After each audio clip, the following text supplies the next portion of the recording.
Film کی shooting کے چین میں ہونے والے تمام مناظر تو مکمل ہو چکے تھے، لیکن اب باقی شوٹنگ امریکہ میں تھی۔ لیکن مجھے پتا تھا یہ سب ہوگا۔ دوران بہت ذہین اور چالاک ہے، یہ تمہیں میں بار بار کہتا ہوں۔ تم نے میری ایک بات نہیں سنی، اب بھگتنا یہ سب۔ مانتا ہوں مجھ سے بڑی غلطی ہوئی، شیون کے معاملے میں الگ پھنسے ہیں، لیکن اب سمجھ نہیں آ رہا کہ یہ لڑکی کیا واقعی اسے جانتی تھی، یا پھر دوران نے اب یہ ساری کہانی گھڑی ہے۔ بروس نے تھوڑی سہلاتے ہوئے آنکھیں چندی کی۔ جانتی تھی یا نہیں جانتی تھی، لیکن یہ لڑکی تمہیں ضرور پہچانتی ہے کہ تم نے اسے دوران کے پاس بھیجا تھا۔ ہاروی نے دانت پیسے۔ بات کرو شیون سے، وہ کسی صورت اس کو یہاں سے نکلنے نہ دے۔ کیا کر رہا ہے وہ؟ کہاں ہے اس کی پاور؟ دوران دندناتا پھر رہا ہے۔ شیون کچھ نہیں کر سکتا، پولیس بہت الرٹ ہے آج کل اور ہر جگہ چھاپے مار رہی ہے، وہ انڈر گراؤنڈ ہو گیا ہے۔ ہاروی کا لہجہ تلخ تھا۔ تو پھر اب کیا؟ اب یہ کہ وہ نکل جائے گا امریکہ کے لیے۔ دیکھا نہیں کیسے سیکیورٹی مانگ لی ہے اس نے؟ ہاتھ کا اشارہ پھر سے اسکرین کی طرف کیا جہاں دوران مائک تھامے کچھ بول رہا تھا۔ ہاروی ایک جھٹکے سے صوفے پر سے اٹھا اور کمر پر ہاتھ دھرے پریشان لہجے میں بتایا، اب ہمیں دوران کو یہ شوٹنگ کروانا ہے کہ ہم اس سارے معاملے سے انجان ہیں۔ بالکل نارمل انداز میں اسے کال کرو اور کہو کہ فلم کی شوٹنگ کے لیے کب سے آ رہا ہے۔ ہاروی نے گہری سانس لیتے ہوئے بروس کو اپنے اگلے لائے عمل کے بارے میں ہدایت دی۔ بروس نے کچھ بولنے کے لیے ہاتھ اٹھائے، لب کھولے۔ چپ، اب کچھ بھی تمہارے مشورے پر عمل نہیں کروں گا، سب میرے مشورے پر ہوگا۔ جو میں کہوں گا تم وہی کرو گے، زیادہ ہوشیاری مت دکھانا۔ ہاروی کے گھورنے پر وہ لب کھینچے سر ہلا گیا، گہری سانس لی اور بوتل کو اٹھائے آدھے سے پھر سے گلاس میں انڈیل دی۔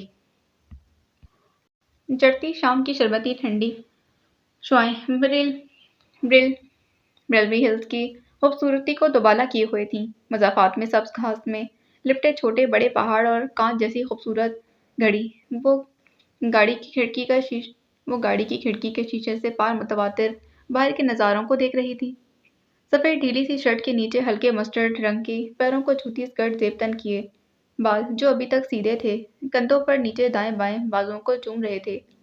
گندمی زرد ہوتے گالوں والا چہرہ ہر طرح کے میک اپ سے عاری تھا۔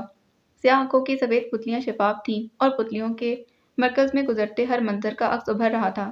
امریکہ کی ٹھنڈا گرم کار میں بھی اس کے ناک کو ہلکا سا گلال کیے ہوئے تھی۔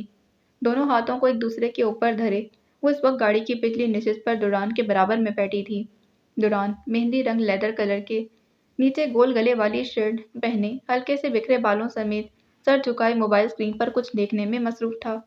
ایک ہاتھ میں موبائل تھام رکھا تھا جبکہ دوسرا ہاتھ دھیرے سے لبوں کے نیچے توڑی کو پرسوچ انداز میں سلا رہا تھا۔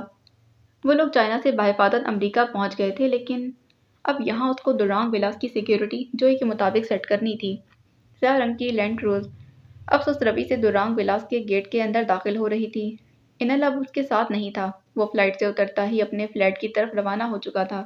جوئی کی آنکھیں پوری اوپر اٹھی تھیں جن میں اب دوران ولاس کا عکس چمک رہا تھا۔ یہ گھر نہیں، خوابوں کا محل تھا جو اس وقت اپنی خوبصورتی کے زہر میں جکڑ رہا تھا۔ گاڑی پورچ میں کھڑی ہو چکی تھی۔ گارڈز گاڑی کے دونوں اطراف کے دروازے کھول رہے تھے۔ اس کی طرف کا دروازہ کھولے گارڈ اس کے نکلنے کا منتظر تھا جبکہ وہ متوش بیٹھی تھی۔ اس کے یوں منجمد ہو جانے میں حیرت، جھجک، بے یقینی سب شامل تھا۔ جوئی، باہر کیوں نہیں نکل رہی آپ؟ دوران نے ہلکا سا جھک کر گاڑی میں جھانکا تھا۔ وہ بھویں اوپر اٹھائے حیرت سے پوچھ رہا تھا۔ جوئی خفت سے سٹپٹائی پھر آہستگی سے گاڑی کے دروازے کا سہارا لیتے ہوئے باہر نکلی۔ ویلکم ہوم سر۔ کتنے ہی ملازمین ایک مخصوص وردی میں ملبوس ہاتھ باندھے قطار میں کھڑے تھے اور دوران کے پاس سے گزرتے ہوئے اسے ویلکم کر رہے تھے۔ وہ چھوٹے چھوٹے قدم اٹھاتی دوران کے پیچھے چل رہی تھی، سر حد درجہ جھکائے عجیب سے احساس سے دوچار تھی۔ پورچ سے آگے مین دروازے میں داخل ہوتے ہی راہداری میں دائیں بائیں لگی پینٹنگز کو نگاہ اٹھائے دیکھتی وہ دوران کے پیچھے اب لاؤنج میں داخل ہو رہی تھی۔ ویلکم ہوم، ملک اسمند کی آواز تھی۔ دوران نے چونک کر موبائل پر سے نگاہ اٹھائی۔ لاؤنج میں اسمند ملک صوفے کے پاس کھڑے تھے جبکہ روبی آنکھوں کی پتلیوں کو سکوڑے دوران کے پیچھے کھڑی جوئی کو دیکھ رہی تھی۔ اسمند ملک آگے ہو کر بڑے پرجوش انداز میں دوران سے بغل گیر ہوئے۔ کیسے ہیں آپ؟ ان کی گرم جوشی کے بالکل بڑا پھیکا سا لہجہ تھا، بے تاثر چہرہ۔ اسمند ملک اسے کندھوں سے تھامے پیچھے ہوئے۔ میں ٹھیک ہوں، تم سناؤ کیسے ہو؟ کنکیوں سے جوئی کی طرف دیکھتے ہوئے سوال کیا۔ لہجہ بھی خوشگوار تھا۔